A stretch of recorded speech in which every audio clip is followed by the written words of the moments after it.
Have I got a gift for you? Ladies, please, if you are ready to make 2021 your breakthrough year, especially in your health and fitness, you've got to jump on a call with me. It is what? It's free. It's free for you. If you're listening to this right now, it's a $500 value. I give you 30 minutes of my time where I want to find out where you are, especially in your health. All right, I'm here to make health a habit and have your body breakthrough. I've got challenges and all kinds of stuff that's included, but get on the call with me so we can dive deep on where you are now and really find out where you want to be. Kind of get rid of some of those limiting beliefs, and you can realize that you deserve this. You are enough. It's your time. Okay, let's put yourself first. God first and then you, right? Let's prioritize this. Let's do it together. You have me. I've gotten results for women all over the world, and it's time to get results for you. To get scheduled for your call with me, that is free. Go to my website, please, laurenpowers.com. It's right there on the front page. Just fill it in and it will book you, and I give you 30 minutes of my undivided time and go deep with you. So let's do this together. Be strong, be fierce, and be you. Boom.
Boom! Yes, look at Double Trouble's in the house. Oh my gosh, we're back by popular demand. You guys, if you don't know her, didn't see the episode 1 with her. This is Miss Tanya Brown, and she's brought some books here. She's got some huge news. She just texted me. She's like, "You're going to have a killer interview." So I don't even know what we're going to talk about because that's kind of how we roll. But she just shows up. We're talking about my baptism right now. Yeah, I just shared with her that I got baptized a couple Sundays in the ocean, and it was just so amazing. Can't wait. Now she wants to do it too. It just that washes away, and it was just an amazing cleansing. It was amazing, and you just said because you're like a new person now. Yeah, everything that you've been through. I mean, you dove a little bit deep on our first interview, but the viewers were like calling and texting me and going, "Oh my gosh, we want to hear more from her because you've got so much going on." I mean, I didn't even know all these things that you've suffered, actually. One person shouldn't have to go through all that, but apparently God chose you because you could handle it. That's the only way to look at it, right? I'm trying. Yeah, you have big shoulders, right? I got big shoulders. Not as big as you, but I got big shoulders. You can see I'm a little bit under the weather, but the show must go on. We're Hollywood style here. Mm-hmm. But I want to just welcome Tanya back to the show. She's got a lot of things to go over. She brought a couple books again. Did. So last time I shared Finding Peace Amid the Chaos. Okay, there we go. So that was the book that was highlighted last time. This time, now I want to bring in the 7 characters of abuse, domestic violence, where it starts and where it can end, because it doesn't need to end where my sister's life, her demise. No, it does not. No, there are so many beginning signs of domestic violence. And so, and thank you. I mean, Rally, leave it to your team.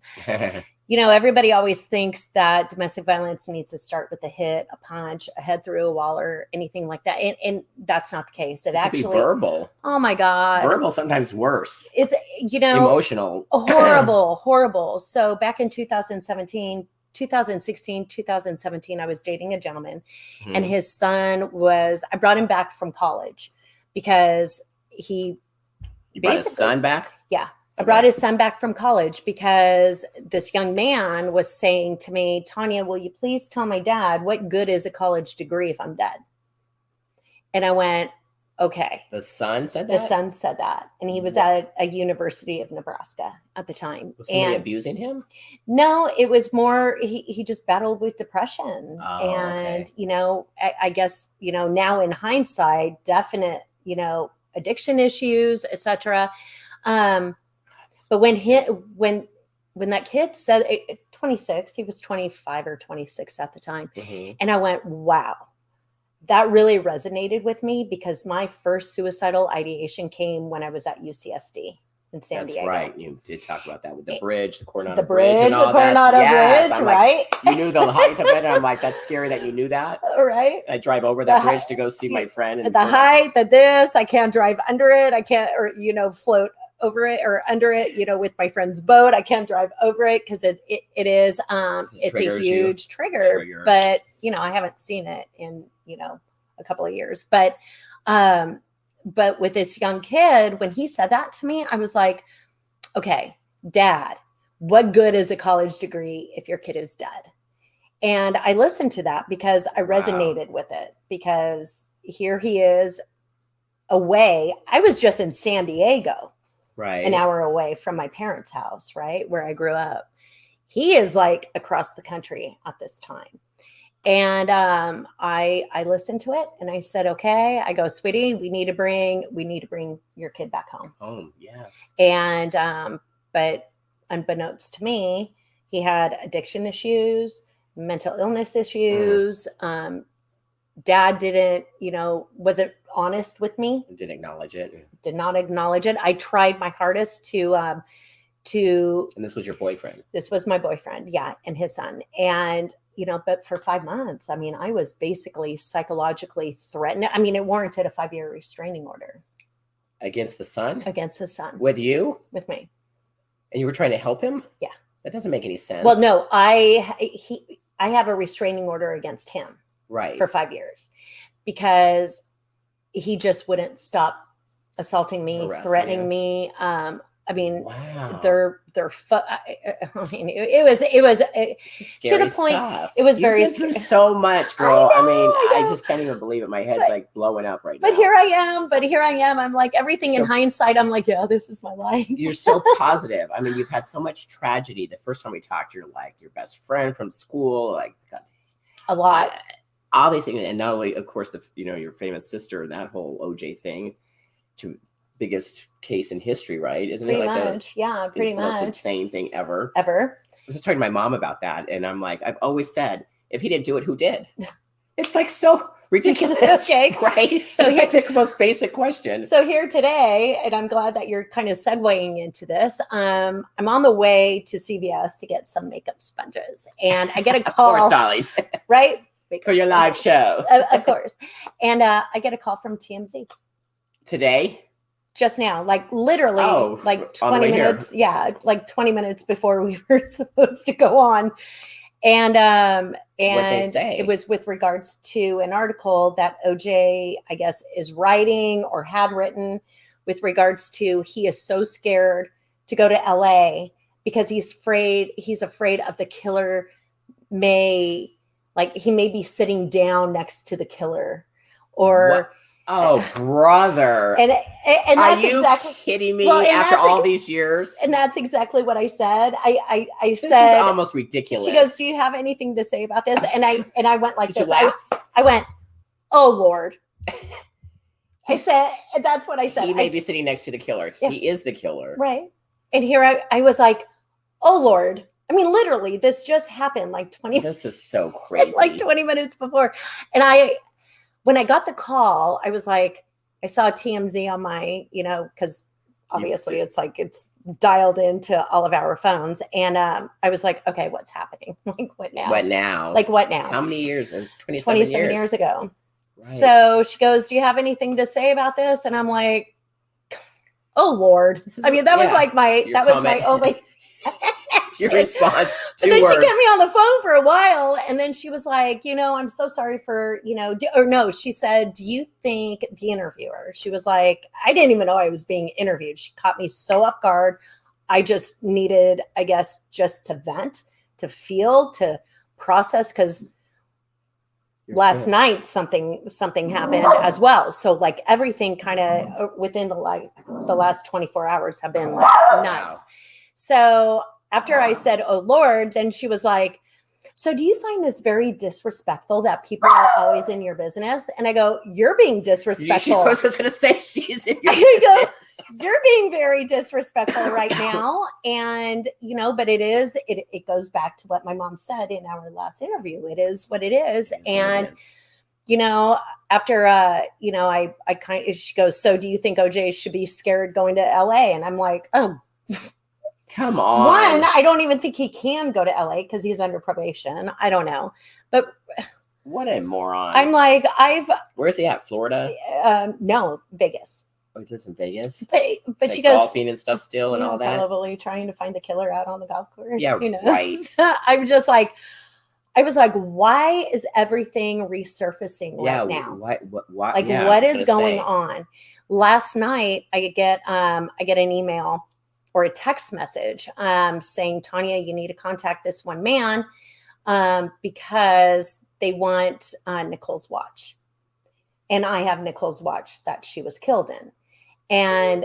But I picked it up like 2 days after Nicole was killed. My dad and we had gone to the coroner's office in LA to pick up her, her belongings. I had the watch, I had her earring, but LAPD never took this into evidence. So I always held on to the watch and the earring. Just one earring? Yeah, just one. So now I'm like, last night I get the text message like, Tanya, you need to reach out to this one man. After all these years? 27 years. So this morning I have a conversation with the detective, robbery, homicide. And I'm like, hey, I got this random email and a text message that I need to reach out to you guys, about my sister's watch. They were like, okay, we're going to schedule a time where we can pick up the watch and scan it for DNA or whatever. And they never did that. They never did it. That is so crazy with the biggest trial in the history. They never did it. And so I'm just like, between last night. God, this is crazy. And today I'm just like, oh my God, this is my life. What do you think's going on? Like, what's triggered all this? Do you know? I think October. He's reaching out and saying stuff. He's saying stuff, but I think October is like an anniversary of the acquittal. And I also think it may be the anniversary of the chase. I don't know. I don't pay attention to anything outside of like June 12th, like the murder, June 12th, June 13th. So October is like something is resurfacing right now. And I'm just kind of going along with it. Like, yeah. So Bull OJ should die one day soon, and the Lord will decide his fate. Well, there you go. Yeah, but again, Jeff, we also have to remember that these two kids, that's their dad, and I will never go against their dad, but I speak truth, I speak fact. I don't wish him death because then the kids won't have another parent. And they love their dad. So it is what it is. Like, what your mom said, what my mom said. Yeah. She said that after the acquittal. Mm-hmm. It is what it is. Okay, kids, he's a free man. Let's go. We need to go back home get to yeah. How long did that last? What? The whole trial. Wasn't that like this crazy amount of time? To me, it seemed like 2 years, but I guess it was only like 8 months or something like that. But for me, it seemed like Did you have to go every day? I didn't go every day. No, because I had to work. I worked for an architectural firm, and I worked reception, and I was living my life. And Denise was the face for the family. My mom and my dad and Denise, they would go. I think Dominique went as well. But yeah, it's just like all of the sudden between last night, this morning, and like literally and you're on your 20 way here. Minutes ago, I'm like, oh my, so detectives, TMZ. All this is stirring back up. It is. Do you think they're going to want to try him again, or is that possible? Well, he can't be tried again, but they're looking for some new evidence. What that is. I do know what that is, but I have to kind of keep that under wraps. Right. But I have been like hit between last night and this morning and 20 minutes ago. And I'm just like, okay, I curled my hair, did this, and like you got to show up for the world. You have to. You don't have to do anything, actually. You choose to. I'm choosing to. You choose to, and I'm proud of you. Because I want people to understand that this most likely will never go away. I mean, we're in the 27th year now. It will never go away. And I mean, it just shows you how fast things can show up. And it's like, I could have, cried and been reactive and emotional, and I could have gone to drink. I could have done drugs. I could have or I could have exercised. Who knows, right? I mean, it was like all what you choose to handle. When things are hit at you in a hot second, how do you get through that? And maybe if I was at home when I got the call, I probably would have been more emotional. But I was driving. So I was more like cognizant, was more aware, more mindful. So maybe that keep it together. That was a blessing. Yeah. Mm-hmm. Wow. This is crazy stuff. My goodness. You just been through so much. I know. I'm having a hot flash. We're in great shape. I know. I can barely breathe, and it's all good. It's all good. It's all good. We're here. We're doing it. Does anybody have any questions? Like, besides Jeff, any comments that you guys want to ask? What's going on here? Elizabeth's here. Let me see. Hi, Elizabeth. That's my girl. Oh, right on. Yeah, if you guys are listening, this is pretty deep stuff. And Tanya's been through so much in her life, not only with a sister, but with all these other tragedies. And I'm so proud of you. You're just sitting here all calm and collected. I actually feel that way too. I'm like, I'm okay. Had you caught me probably about 3 days ago, that would have been a different story. Who knows? But you're processing, and I think as you've been through so much, you're just like, it is what it is. I think that resonates with you. And I also, I had a great conversation with Elizabeth last night. Anytime I go through, you got to have those, if not one person, you got to have like your five, right? Your five people that you can, go to. And when this happened to me last night, and there was another thing that happened to me earlier in the week, but I go to Elizabeth. She's like, sorry, Elizabeth. She's here. Starts mentally. Yeah, she's here. And, I don't hold anything in. I think that's a key. When I do hold it in, that's when the problem. Get in trouble. That's the problem. So I would rather call, Elizabeth, my friend Wanda, whomever, like one of my five, and be crazy emotional, let it out, release it, feel it, and then get through it. So then I can show up, the next minute or the next day and be present. Yeah. Yeah. Because if I held on to all of this, oh my gosh. Yeah. And Denise is in Italy, and I'm like, where are you? And I'm just like, I need my sister. I need my sister, because Dominique isn't, she's not an advocate. So it's different. But, Denise and I, we've been getting correspondence from this one man for 15 plus years. So a detective? This person who wanted like this watch and all of this. So he was kind of the one who kind of, I'm trying to, talk about it without not disclosing like too much, because I don't want to do any, harm to whatever is about to happen. What's going on? Yeah. Yeah. Sure. So it's Yeah, I'm like, where's my big sister? I need my big sister. Oh, is she coming back? October. Oh, she's on vacation or just? She lives in Italy. She does? Yeah. Yeah. Oh, wow. 6 months out of the year, she lives in Italy. Really? Yeah, What part? Tuscany. Oh, nice. Yeah. Good for her. Not bad. Not bad. Good for her. Yeah. Wow, this is just crazy stuff, girl. Tell me more about your books. What's going on? Okay. Because domestic violence is so huge right now, especially with the lockdown and COVID. And huge. You just hear so many stories of, because we're locked up. That's so dangerous. So it was good for us because, right, you were able to build your studio, right?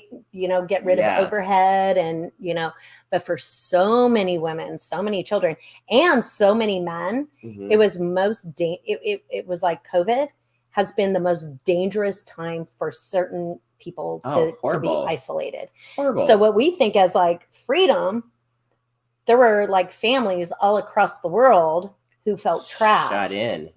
So go outside, domestic violence, addiction, the drinking, all of it has increased through the roof. I think right? over 30%.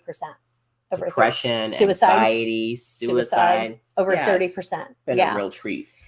So, but I wrote this book with Carolyn Inman, who is a retired forensic speech professor at Mount SAC. And I met her through Crime Survivors, an organization here in Orange County. Okay.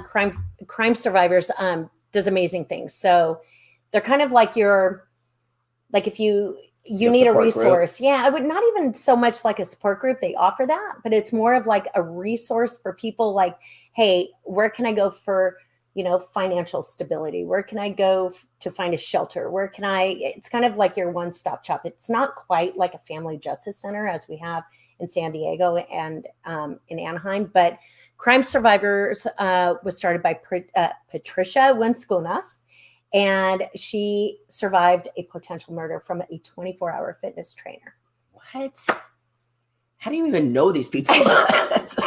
They find me. I don't even hear. Patricia found me. She found me. And but God bless her, she didn't, but she had her trainer tried to kill her. Because she didn't do her sit-ups or what? Like what the heck? Right? She I guess she got obsessed with her or something. I guess she had like a piece of equipment, like a treadmill or something that she wanted to sell. And she had been training with this person for, maybe 6 months or so. So she built like a relationship with this person, with this guy. And she said, I have a piece of equipment that I want to sell. She brought him over to her home. And next thing you know, she was stripped naked, wrapped up in saran wrap, and had to jump off a balcony in order to save her life.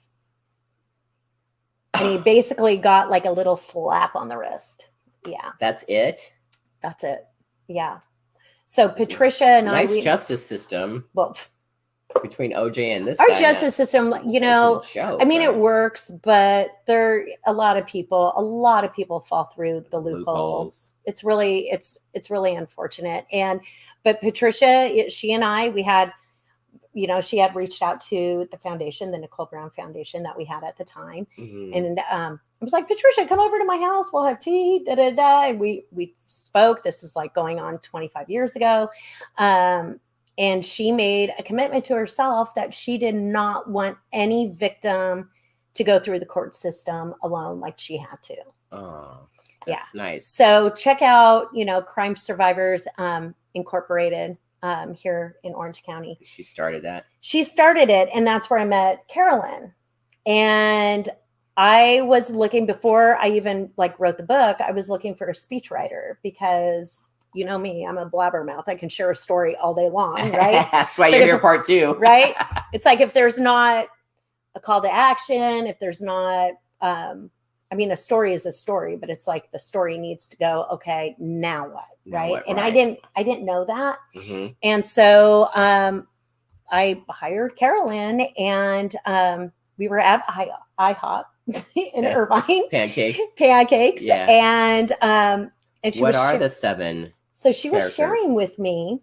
I was like, Carolyn, is there signs for people to look for? Yes, for sure. But something was missing. And I told her, I go, I'm still speaking about, the cycle of violence. I go, but people still aren't getting it. He or she hasn't hit me. I'm not a victim of domestic violence. My head hasn't gone through a wall. I'm not a victim. Da da da da. It's like someone that's an alcoholic, but they're functioning, so they don't admit it. They don't admit it. Right. Right. Because like, I've got a job, or I'm I'm good. I'm fine.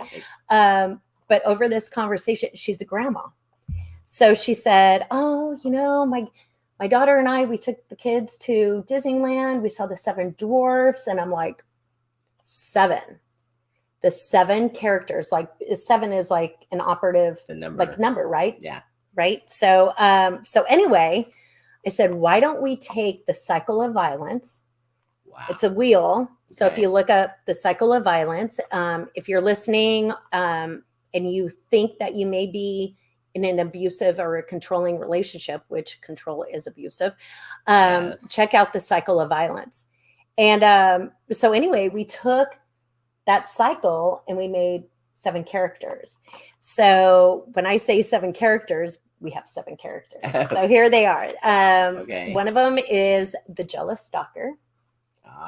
Okay. So jealousy, people think is love, and it's not. It's checking up on you, wanting to know who you're hanging out with, right? Exactly. That is not love. That's control. The mind game player, right? Somebody who just like gaslight, right? Somebody who is just like really just playing with your mind emotionally. That's the emotional abuse. That's so horrible. There's nothing worse, I think. The isolator, that actually is probably the most dangerous, because the perpetrator's goal is to isolate you from everybody that cares for you. So then when you're ready to leave, it's like, where are you going to go? Right? Yeah. Because they isolate you. Yeah. Right? It's almost like what narcissistic people do. Well, abusive people are narcissistic. Yes. Right? So dangerous. Yeah. The emotional robber, somebody who, tells you how to feel, when to feel, what's appropriate, stop crying. Yeah. I mean, and I know this because I went through pretty much like all 7 of them myself. Of course you did. We all did. Through everything. I was about to say another word. The money monger, there's nothing wrong with one partner kind of controlling the finances, the home, and we all have our strengths. You don't want me to manage the home. You don't want me to manage the finances. Okay. Definitely. I will not take that responsibility on. The problem lies when your partner doesn't share the finances with you. So or teaches you what's going on. Exactly. Next thing you know, it's like you're in $500,000 of debt. You hear the stories. I just can't imagine. And the pseudo parent. Those are the OJs of the world. The ones that, I'm such a great dad. I'm always here for my kids. But behind closed doors, they're a nightmare. They're a nightmare. Exactly. Even though he wasn't a nightmare to Sydney and Justin, he was a nightmare to my sister. Clearly. Right. And then the silent night, that is the silent treatment. Ooh. The silent treatment is nothing worse. Okay, so personal story. Like, okay, I'm not a cook. I have a kitchen only because it came with the apartment. I cooked chicken. You are hilarious. Sound like me. Oh my God. I like to be cooked for. Exactly. Yeah. I want to be cooked for. So if you're out there, you can come make us a meal. You can come and make us a meal. Exactly. We love to eat. We just don't like to cook it. We just don't like to cook. I will clean. I just don't like to cook. Me too. But I cooked the chicken a little bit too long and it was dry. And of course, big deal. You and I probably would have eaten it who anyway. Cares? Right. But my perpetrator, my abusive boyfriend at the time, basically gave me the silent treatment for 3 days. Because of the chicken? Are you serious? Because it's like the person who does that, the abusive person who does that, makes you go, what did I do? I'm so sorry I did this. Right. So that little hamster in your head. Right. And, right. You begin to self-blame, take self-responsibility. When all you did was cook the chicken a little bit too long. Oh my gosh. That is abuse. Oh, That's for sure. Huge. Yeah, for sure. So all of that. And it's really funny because like 2 weeks ago, I made the commitment to myself. Like, I'm not going to talk about Nicole and OJ anymore. I'm not going to talk about domestic violence anymore. But then between yesterday and today, here we are. And then organically, here we are talking about it. And, but people need to hear this because something's happening in the universe. I'm just showing up. Yeah. Like we always say, your mess becomes your message. Right. And what you've been through and all these, tragedies you've had to endure through since a young girl, you've I need a break. I'm 52. Can I have a break? Yeah. I think you deserve a little break. We're gonna go have some fun, girl. I know exactly. But with this too, I wanted to your reviews and all that. Raleigh showing. Nice. Thank you, Raleigh. Thank you. I need to start promoting my books more. Yeah. How do we protect our daughters and teach them about these issues so they don't repeat the same cycles? Know the signs. Just know the signs. And again, Elizabeth, you and I were trauma advocates, so it's like it all starts with, just know that jealousy is not love. And I think a lot of young girls, including myself back in the day, not back in the day, maybe even quite recently, right? Up until about 4 years ago, you want to be loved. You want to be cherished. Of course. You want to be adored, right? And I was by my ex-boyfriend. It was only when I brought his kid back home. And for those numerous months, like 5 months, I remember going up to this boy and I said, and he's 6'5", like he's not a small kid, like a big kid. And I go, I just wish you would hit me. Ooh. I just wish you would hit me. And he goes, I know better than that. Oh, creepy though.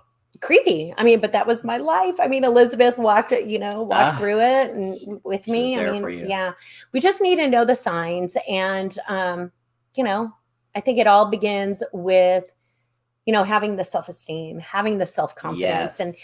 But even the most beautiful women, the most strong women, just all of us put together, it's we can fall victim to this. Absolutely.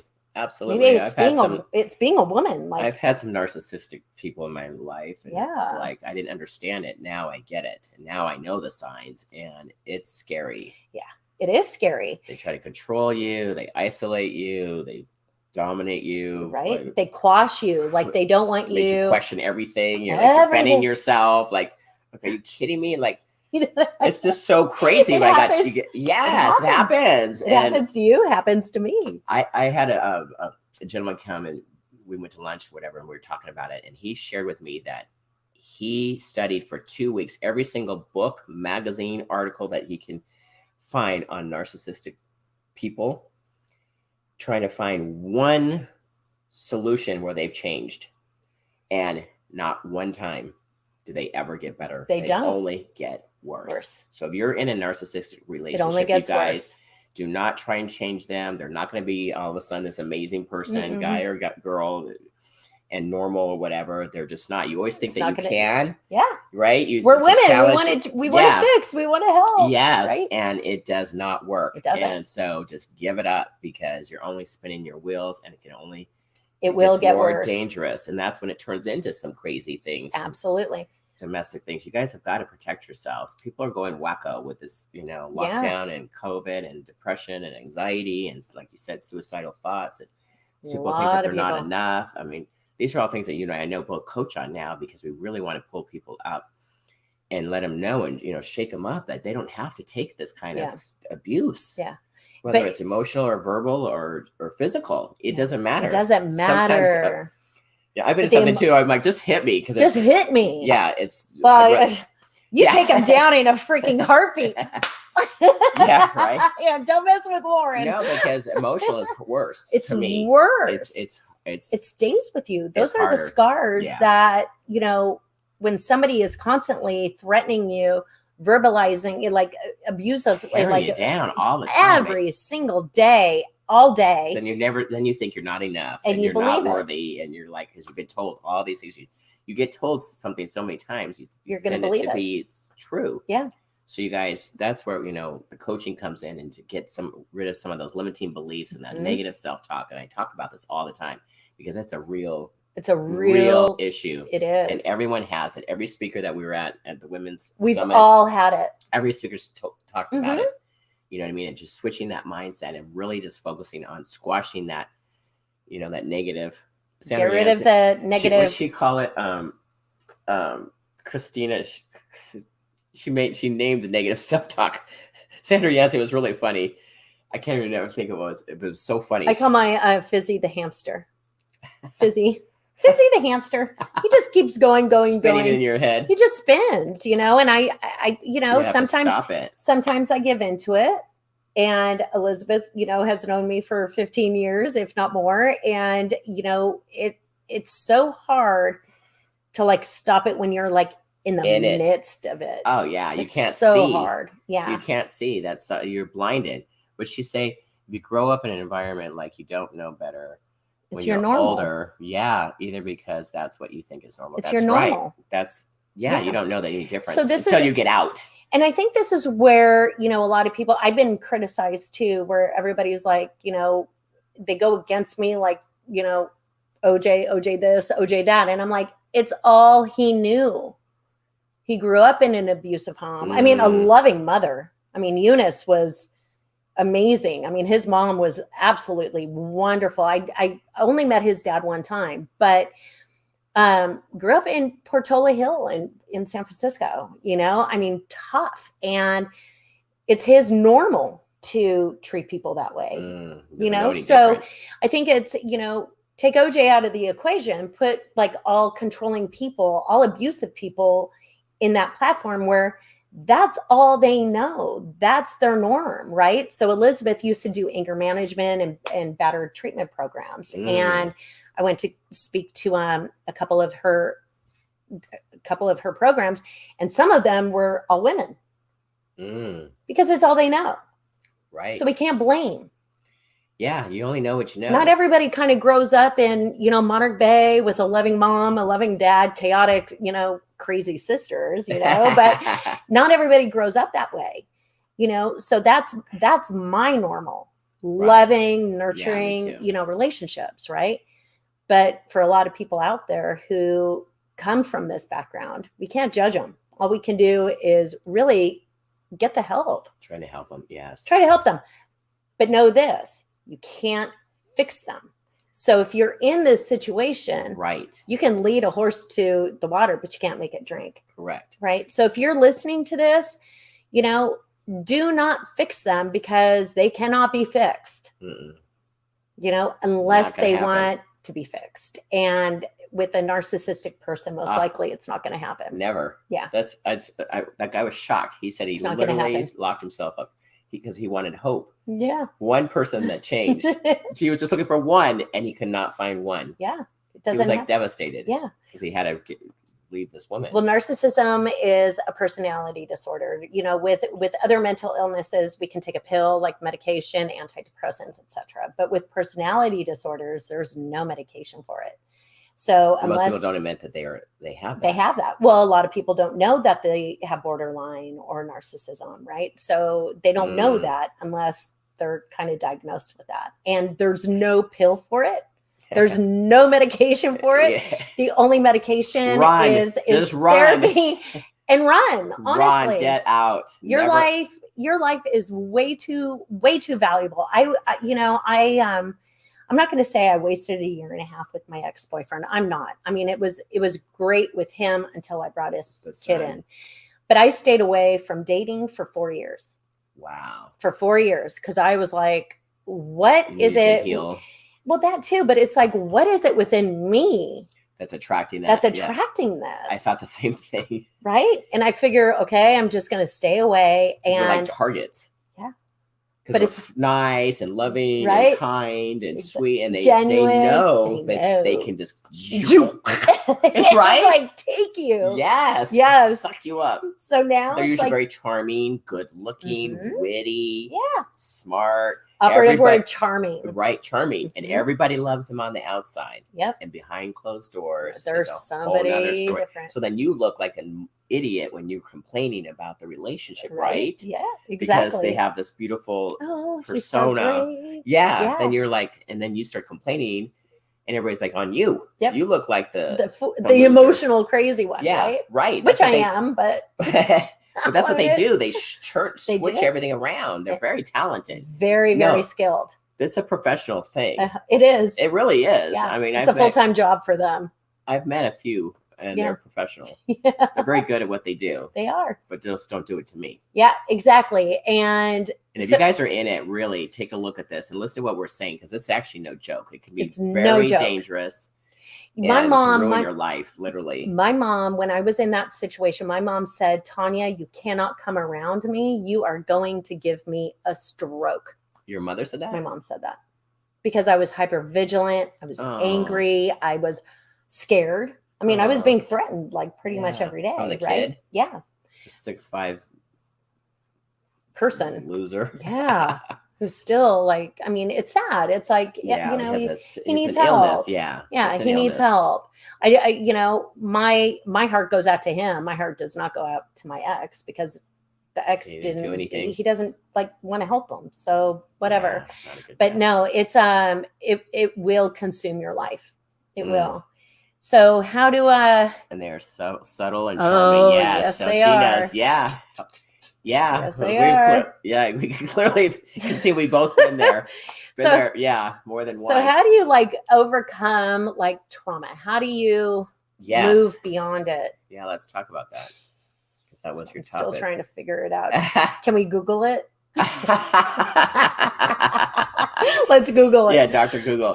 You're hilarious. No, honestly, I think surrounding yourself with, you know, Elizabeths of the world, Laurens, you know, of the world, positive. Like on Saturday, you know, I started, you know, spiraling again all day. I put on Joel Osteen. I put on my earbuds and I just was listening, you know, to Joel, and I was listening to Mel Robbins, and just because I felt myself going down that rabbit hole again. And can't be doing that. And maybe I was called to do that on Saturday because yesterday I got the news about the watch. So maybe that helped ground me. Interesting. Who knows? Probably. No. That's good. Self-care. Self-care is essential. No kidding. I wish I felt better. I can't believe I haven't been sick in decades, and I'm not doing well. You're human. Oh man, I hate that. Yeah, I know. I thought I was Wonder Woman. You're human, girl. I'm sharing you my. Welcome to my world. Oh man, I'm not good at being sick. But it's not my style. You know, last year I lost my job with the sauna recovery, and because of COVID, and then it all worked out beautifully because I ended up caring for my mom, who needed more care.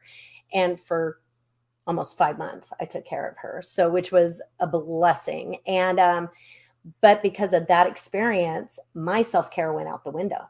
You put her first. Oh, she was my priority. So I wasn't taking my medication as prescribed. I wasn't sleeping, you know, because if she rang the bell, I needed to be up. So what I've recognized is that I've carried that same pattern up until like recent weeks. So no exercise. You can't go down, girl.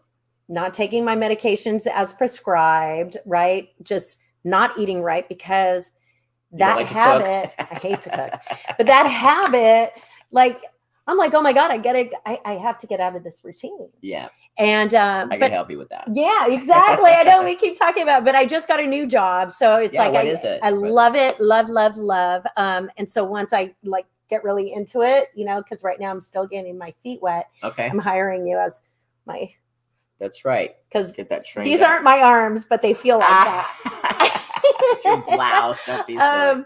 No, I work with a great company called Nisnik Behavioral Health. They're in Florida, Colorado, Texas, and California. Okay. Residential facilities, substance abuse, co-occurring disorders, substance abuse, and mental illness. Oh, wow. I am the rep for the facility in San Diego called Hope Canyon. So Hope Canyon is a residential facility in San Diego. Okay. But on Wednesday, we are opening up a new intensive outpatient program. So an intensive outpatient program is where you can still go to school, you can still go to work, but you need that extra accountability. Okay. Right. Nice. Yes. So so personally, I go to Kaiser, right? So I go to Kaiser, it's on a Zoom, 9:30 to 10:30, sometimes to 11, depending on my schedule. I need that 2 to 3 times a week for me to be held accountable for my mental health, right? Just, I struggle. And I think this is why I'm so passionate about, the outpatient programs, because just because you work and go to school doesn't mean that you can't be, that you're cured. Thank you. So we all need that additional support, whatever will work for you. So my goal is to really. But you have to reach out and ask for it. You have to reach out. Like, I can't admit that you need help. That's probably the hardest part, right? You got to admit it. And if you're struggling, you know what I mean? You're not alone. These are real things. Hard times, and people are like losing their minds right now. Exactly. They really are. I mean, addiction, domestic violence, all of it. I mean, all of it. Depression, anxiety. Yeah. And now that we, are reintegrating, it's like, oh my God, this is now another new world that we haven't lived in for 18 months.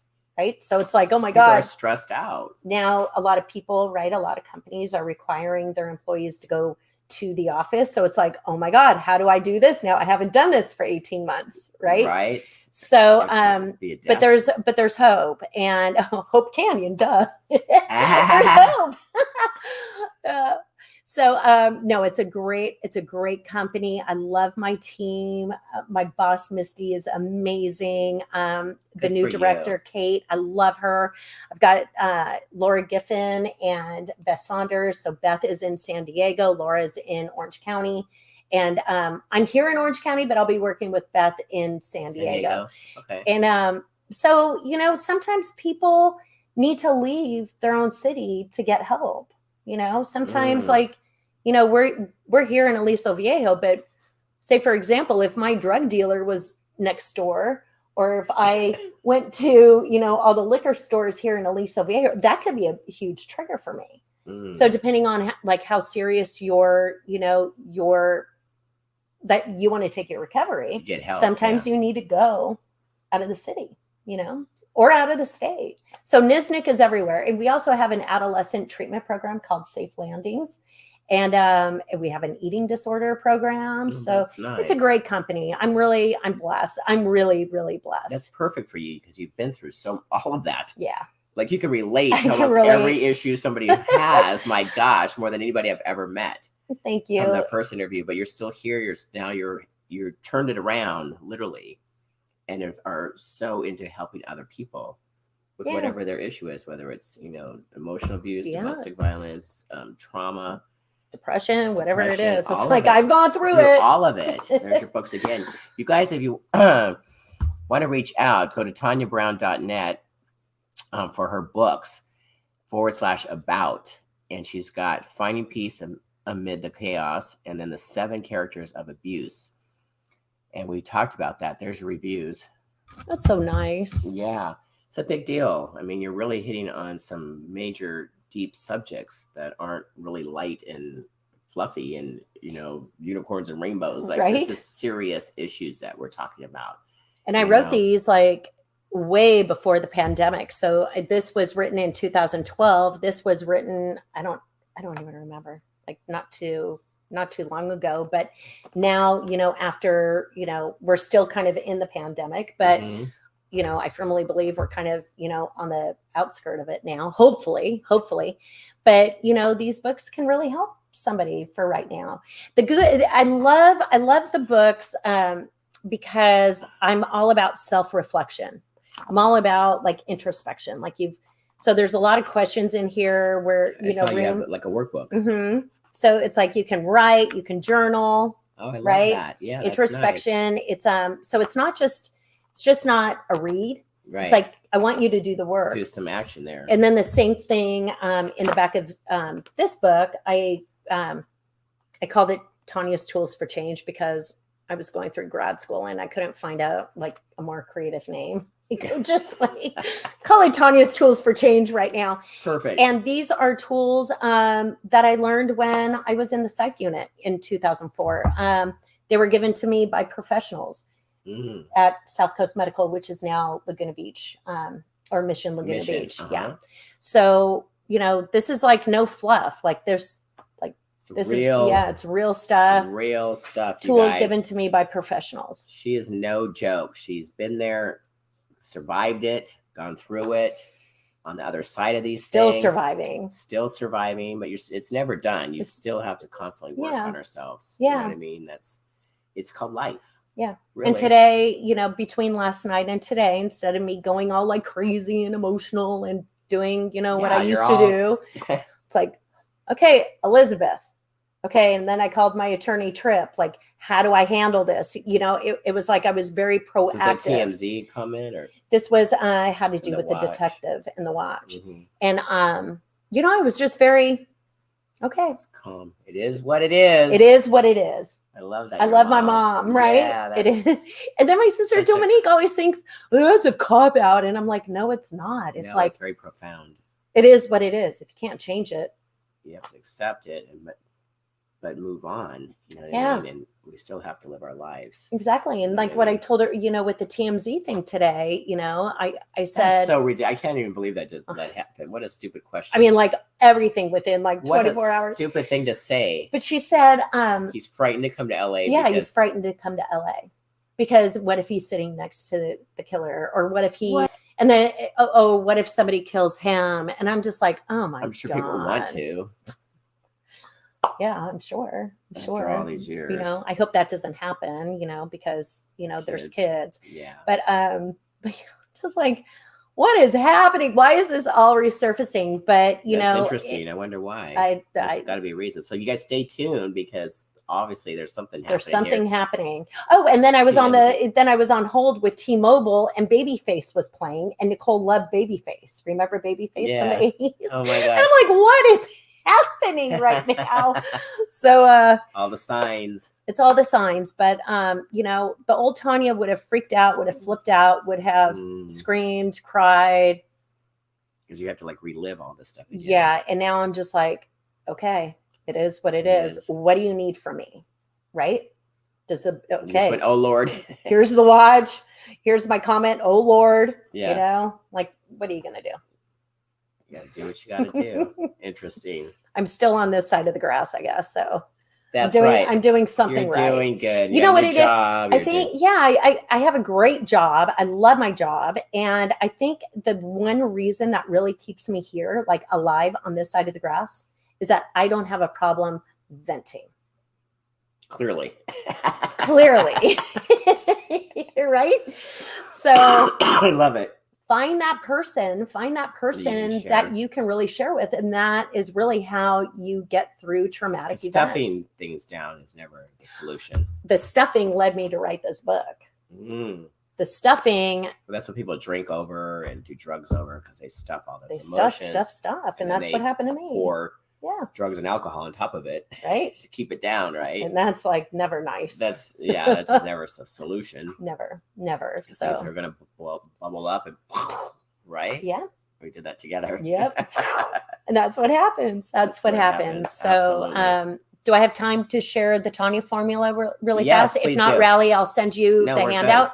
No. What is it? So like I said, like in the back of my book, I have 12 tools, Tanya's tools for change, but I want to give you a quick 5 right now. Okay. So the T stands for, you got to talk about it. That's whatever your it is, you have to talk about it. The next T is technological detox. Our brains are too wired. They're too stressed out. I notice when I'm on social media too much, when I'm attached too much to my, to my phone. Yes. Our brains are stressed. And you can talk to Dr. Amen, from the Amen Clinic about that, because it was one of his psychiatrists that said, Tanya, we are seeing so much chaos in the world. Dr. Lawrence Tucker said this. Technological. Yeah. Technological detox, right? So that's the second T. The A is attitude of gratitude. I love that. So if you can go to bed and give gratitude to, 5 things. I mean, look at, you've got things. Power. You have something. Yeah, right here. A life right here. Gratitude. Right. So all kinds of stuff. But it's not like hokey pokey stuff. No, it's it's real, like it means something. There's white paper on this now where, it's empirical evidence where if you can give gratitude before you go to bed to at least 1 to 5 things, you're going to sleep better and you're going to wake better. I've been praying all night because I didn't feel well. I know. I felt I was like a preacher in my dreams, like preaching to myself. It was crazy. And then the end, you've got to nurture yourself. Yes. Do one thing every single day that makes your heart smile. Like, where's Millie? Like, Millie Where's brings Miss Millie? Where is she? Right? Coach So it's Millie. like, She makes do something that makes your heart smile every single day. Oh, I love that. Every single day.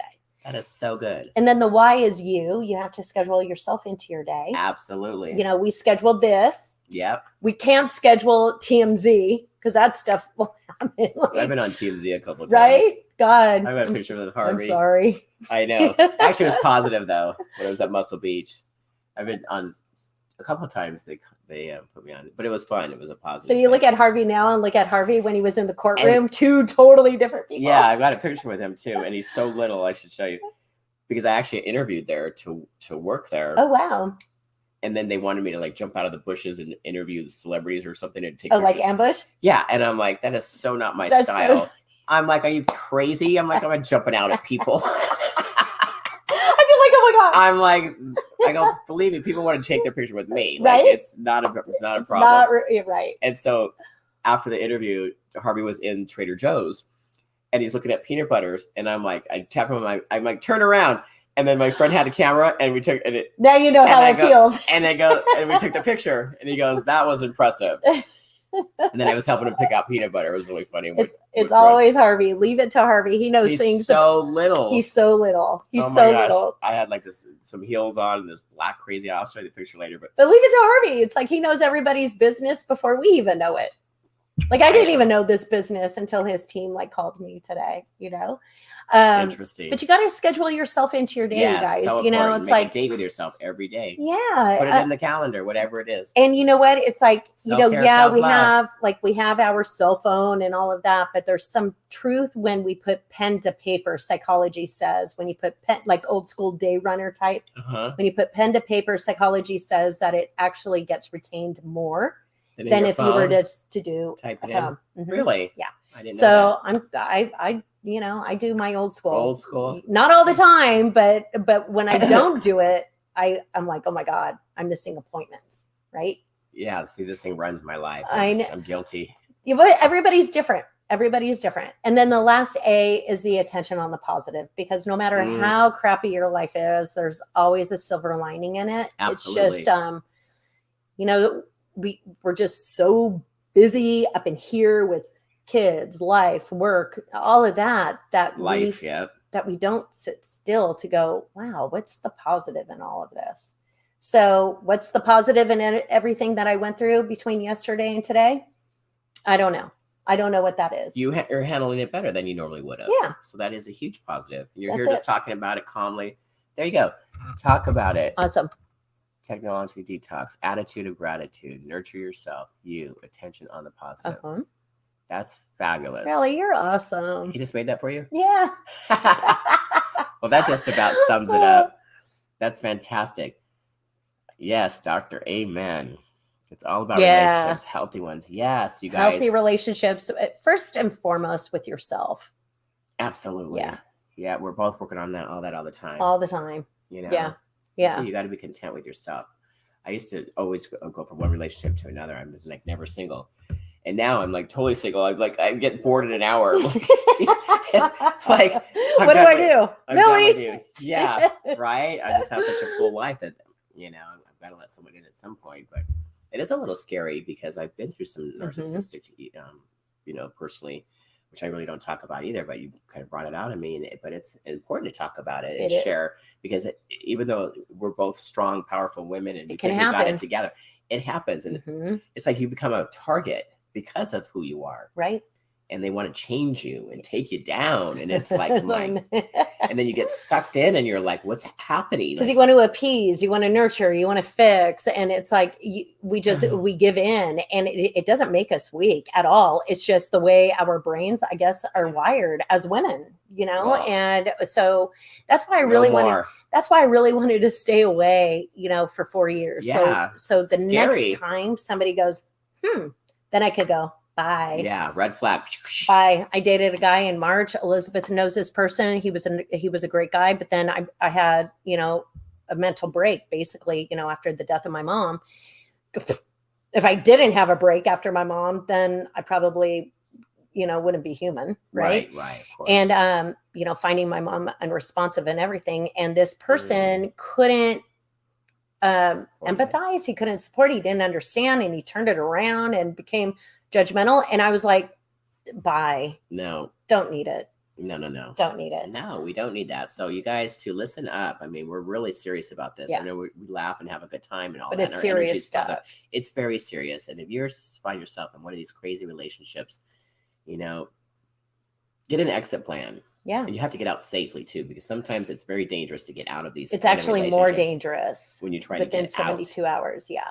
It's the most dangerous. So if they think you're leaving, you're in trouble. Yeah. This isn't like, hey, I'm breaking up with my boyfriend or my girlfriend or whatever. It's like, or my partner. It's like, we need to start looking at relationships like this as a potential murder case. Yeah. Because that's obviously it happened to your sister. With Nicole, like I never would have thought about writing a book, on domestic violence. Never. I didn't even know what domestic violence was. Mom and dad never fought. Right. Never. I didn't know what it was either. Yeah. I do now. But it's very insidious. It happens like very slowly and it doesn't happen overnight, but it's just be aware of the signs. Be aware of the signs. We are very strong women. Elizabeth is a strong woman. Not, she's married to a phenomenal man now, but Eric is lovely, but she knows the signs, and it happened to her, years ago. Sorry, Elizabeth. Happens to all the good women. It does. It really does. But I think it's important for us to be open and to share and to be candid. So you're not alone in this. Exactly. Yeah. Exactly. So you guys make sure you get some help. This is also on a podcast and all that. But yes, Tanya Brown, you are amazing. My new friend. Thank you so much. Yes. Thank you for being on the show. Part 2. This is a little crazy, all this stuff that just happened.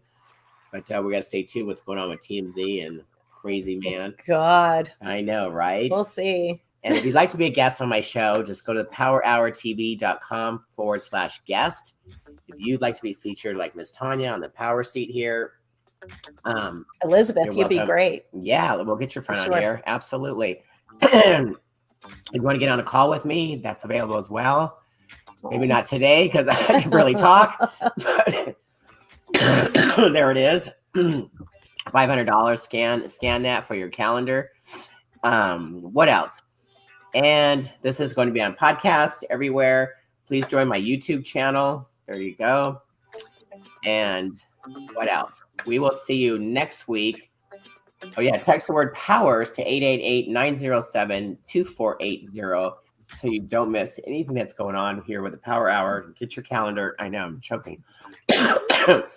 And my next guest next week, I believe, is going to be Mary Curtis, who is my mother. Really? Yeah. Really? She's awesome. Yes. Let's hear from Mary Curtis. Yeah. She's going to be in town. So excited. She's getting out of the desert and come out. Nice. My whole family's coming for my chosen sister's birthday. So we're going to have some fun. Oh, I like that. Chosen sister. Yeah. I like that. So anyways, you guys, I'm going to go choke. I want to say goodbye to Miss Tanya Brown again. I love her being here on the Power Hour. You're so special and you're very strong and you're sharing a lot of important information. And I love that you're so vulnerable and transparent with this. And you guys really get some help. Don't be afraid to ask. There is support out there for whatever you're going through. You do not have to stay stuck. Yeah. Right? Yeah. Do not. If you just, hey, it's okay to not be okay. And it's okay to ask for help. It doesn't mean you're weak. It means you're strong. That's right. Yeah. Absolutely. All right, you guys, we're going to sign off. The hour is up. Again, thank you again. And we will see you next week, Monday at noon Pacific, for another episode of the Power Hour. And hopefully I will be 100% better. In fact, I know I will. You will be. I will be. Absolutely. Love you guys. Bye, everyone. Bye.